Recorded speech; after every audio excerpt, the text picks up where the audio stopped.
In the great unfolding story of life, there exists a figure of quiet strength we might call the guardian.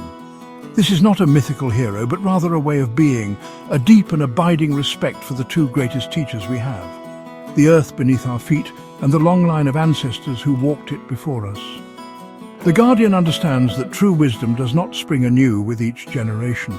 Instead, it is a river fed by countless streams of ancient knowledge. It is found in the rustle of leaves, the migration patterns of birds, and the stories passed down around firesides through millennia. This wisdom speaks of a profound connection, a truth that modern life often encourages us to forget. To listen in this way is an act of profound humility. It requires us to quiet the noise of our own ambitions and tune into a much older, more patient frequency. The guardian knows that the earth is not merely a resource to be exploited, but a living, breathing entity, a complex web of relationships where every thread is vital. Our ancestors understood this intimately. They knew which plants could heal, which soils would yield the richest harvest, and how to read the clouds for signs of coming rain.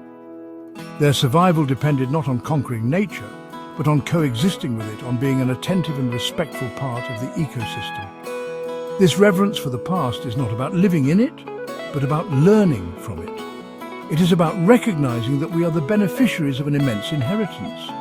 The languages we speak, the foods we cultivate, and the very communities we build are all shaped by those who came before. The guardian honors this legacy by paying attention. They observe the subtle shifts in the environment, just as our forebears did, and they cherish the timeless lessons of cooperation, patience, and respect. This is not a sentimental act, it is a practical one, for these are the very principles that have allowed life to flourish on this planet for so long. When we see the world through the guardian's eyes, we begin to notice the extraordinary intelligence woven into the fabric of nature. We see the clever design of a honeycomb, the incredible efficiency of a forest's nutrient cycle, and the remarkable resilience of a coastal mangrove. These are not random occurrences. They are masterpieces of evolution, perfected over eons. By turning to our ancestors and to the natural world, we are not looking backward. We are looking at a blueprint for survival, a guide for how to live wisely and sustainably in the only home we have ever known. The guardian's wisdom is most beautifully expressed in their ability to move in harmony with the natural cycles of the world. Life on Earth is not a straight line. It is a circle, a dance of seasons of birth, growth, decay, and renewal. Our ancestors did not fight against this rhythm. They embraced it. They knew when to plant and when to harvest, when to rest and when to build. This deep understanding allowed them to thrive, not by imposing their will upon the land, but by aligning their efforts with its inherent flow. They knew that there is a time for everything, a lesson that nature teaches with unwavering consistency. Honoring these cycles strengthens both individuals and communities. When we eat foods that are in season, we receive the peak of their nutritional value, and our bodies are better attuned to the demands of our climate. When a community works together to bring in the harvest, it forges bonds of cooperation and shared purpose that are far stronger than any built on commerce alone. This attunement creates a sense of belonging, a feeling of being rightly placed in the world. It replaces the anxiety of constant, frantic growth with the calm assurance that comes from trusting the process of life itself.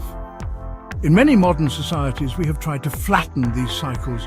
We demand strawberries in winter and work at the same relentless pace all year round, ignoring the natural inclinations of our bodies and the planet. The Guardian recognizes this as a source of great imbalance.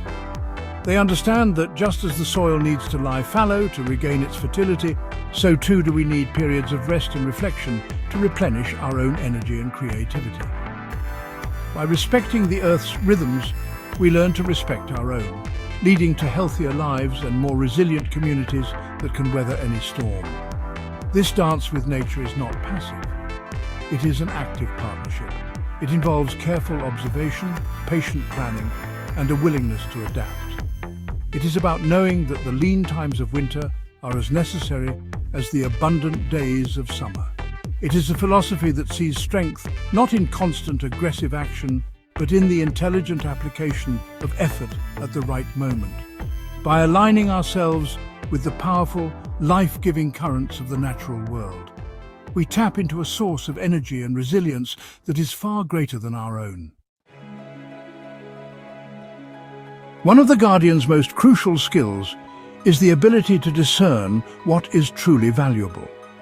In a world saturated with fleeting trends and endless demands for our attention, this is a rare and precious talent. The Guardian is a masterful editor, capable of sensing the subtle shifts in the environment, both social and ecological, and understanding what is beneficial and what is harmful. They do not cling to traditions or innovations out of blind habit. Instead, they ask a simple yet profound question: does this help the whole system thrive? Does it nourish the soil, strengthen the community, and honor the future? This process of discernment is rooted in a deep connection to the living world. The Guardian can feel when a practice is draining the life from the land, even if it offers short-term gains. They can see when a new idea, however exciting, creates division and weakens the bonds that hold a community together. This is not a mystical power, but the result of paying close attention over a long period. It is the wisdom of the farmer, who knows their fields intimately, or the elder, who has seen generations rise and fall.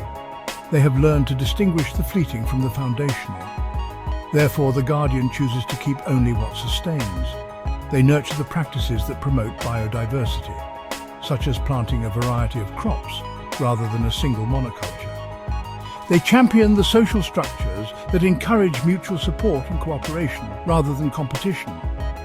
This act of careful selection is not about resisting change, it is about guiding it. It is about ensuring that as we evolve, we do so in a way that enhances life rather than diminishes it.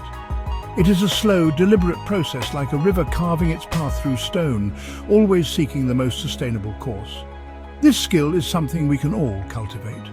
It begins by asking ourselves what truly nourishes us and our communities. Is it the accumulation of more things, or the strengthening of our relationships? Is it the pursuit of endless growth, or the creation of a balanced, healthy system?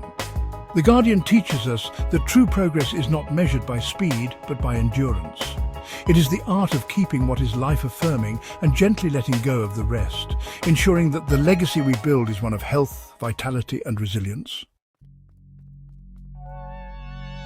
Ultimately, the Guardian embodies the profound truth that real success is measured by our commitment to the future. This is a perspective that extends far beyond the span of a single lifetime. It is about long-term thinking, about nurturing relationships with each other and with the planet that will bear fruit for generations to come. The Guardian understands that we are not the owners of this world, but its temporary custodians. Our role is to care for it, to enrich it, and to pass it on in a better state than we found it. This requires a deep sense of responsibility and an unwavering commitment. This philosophy is built on the understanding of our interconnectedness. The Guardian sees that the health of the forest is linked to the purity of the river, which is linked to the well-being of the village downstream. There are no isolated actions. Every choice we make sends ripples through this intricate web of life. Success, therefore, cannot be a solitary pursuit. It is a collective achievement, rooted in the idea that we rise or fall together. A thriving community and a healthy planet are not separate goals. They are two sides of the same coin. Caring for our planet is the ultimate expression of this commitment. It means protecting our oceans, which give us the very air we breathe. It means preserving our forests, which regulate our climate and shelter countless species. It means practicing sustainability not as a trend, but as a core principle of our existence. This is not a sacrifice, it is an investment in our shared future. It is the most meaningful work we can undertake, ensuring that those who come after us will have the same opportunities to marvel at the beauty of this world as we have had. Let us all strive to be guardians. Let us see ourselves as part of this great living chain, stretching from the distant past into the far future. By honoring the wisdom of our ancestors and the intricate beauty of the natural world, We can build a future that is not only sustainable, but also rich in meaning, connection, and hope. We are all part of this magnificent story of life on Earth. And the next chapter is ours to write together, with care, with wisdom, and with a deep and abiding love for our planetary home.